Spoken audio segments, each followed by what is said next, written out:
In Photoshop, you can create all kinds of unique selections and apply effects to those selection areas. How to do this, PC or Mac? Go to the Tools panel and select the rectangular marquee tool and apply.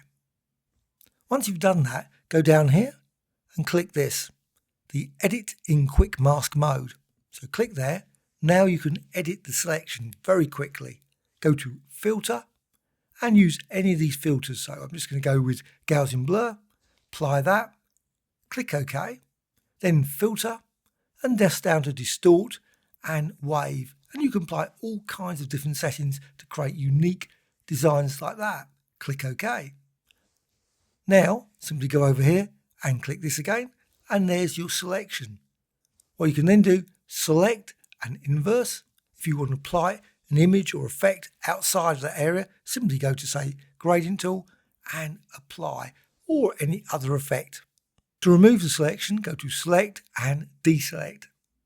If you want to find out more about Photoshop, click here.